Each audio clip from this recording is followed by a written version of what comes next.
Entonces, familia, ¿estamos listos?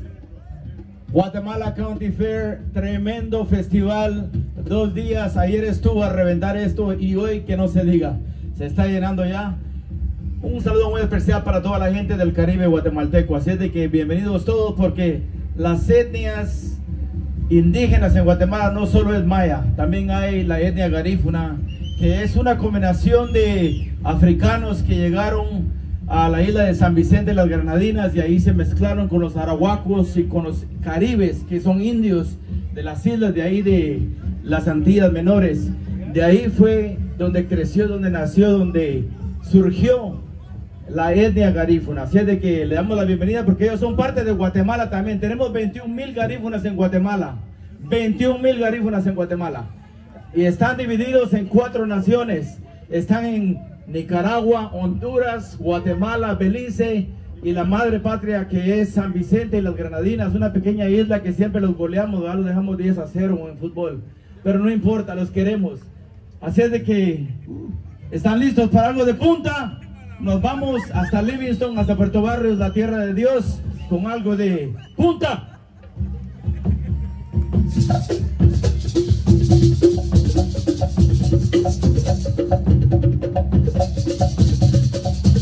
¡Ey! Llévate, tú voy a ver, voy a mirar, guau, tú voy a ver, voy a mirar. Mamá de lado, tú no digas nada, la tua poder, jana, jana, mami. Mamá de lado, tú no digas nada, la tua poder, jana, jana, mami. Voy a mirar. Mama,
Saru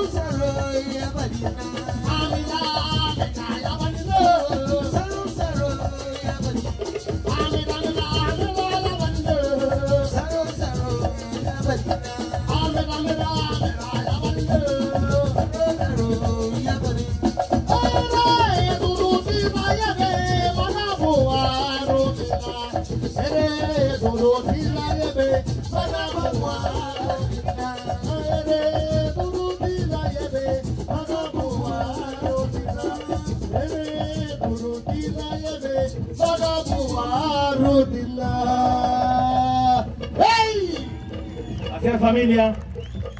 Es algo que tenemos que estar orgullosos en Guatemala porque la lengua garífuna se pudo preservar desde el día que ellos fueron exilados por los ingleses de la isla de San Vicente. Cuando ellos fueron exilados en el año 1797, llegaron a las costas del Caribe de Centroamérica y se expandieron desde Honduras, Nicaragua, Guatemala. En Guatemala empieza en 1802, cuando llegan los primeros garífunas, antes de que Guatemala fuera una nación. La nación de Guatemala nació en 1821 y ellos llegaron en 1802. Así es de que son parte de la fibra de lo que es la República de Guatemala. Un aplauso para el grupo garífuna. Ahora, we're going to play some punta, and these guys are going to, we're going to pick one or two dancers who dance punta, and we're going to pick a winner, right? Vamos a invitar a un par de jóvenes, señoritas o varones que quieran bailar punta con ellos. Ellos van a tocar y le vamos a dar un premio sorpresa aquí para los mejores que bailen la punta. Así es de que, let's go with a little punta rock, people. Come on, let's do this. 2 minutes, right? 3 minutes. Okay, let's do this. Así es de que vamos al escenario. Venite, Lilian. Ahí viene Lilian, representa también a Puerto Barrios. Lilian Sánchez, venite. Quémote, let's go, huevo ya.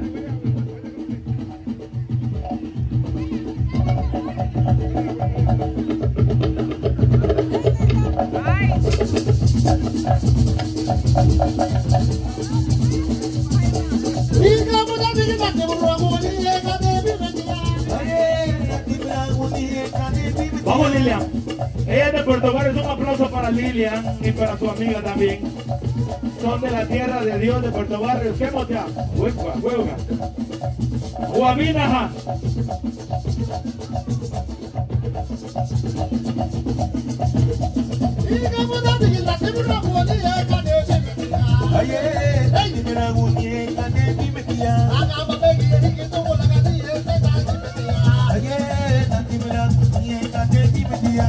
También tenemos de Livingston. Livingston está representado por los culí. También tenemos gente culí, que son de la gente que vino de la India y llegaron a Livingston también en los barcos ingleses. Ahí está, gente culí, que son parte de la fibra de Guatemala también.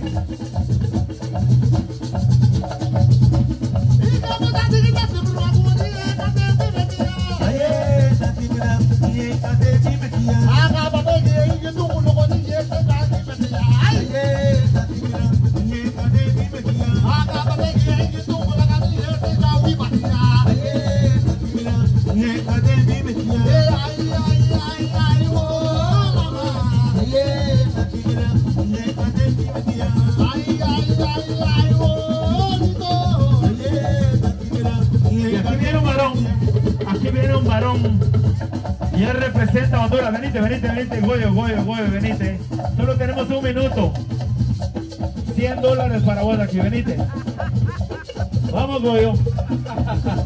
Ok, familia, un aplauso. Ahí viene Tomasito, él es de Livingston, de Puerto Barrios. Tomás Gotay de Puerto Barrios. Nosotros le dijimos Michael Jackson.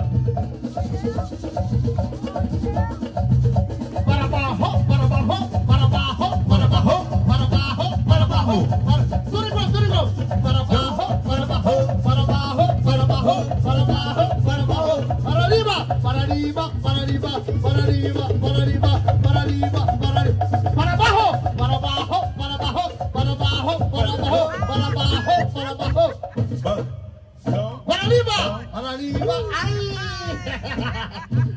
¡Hey! ¡Gracias!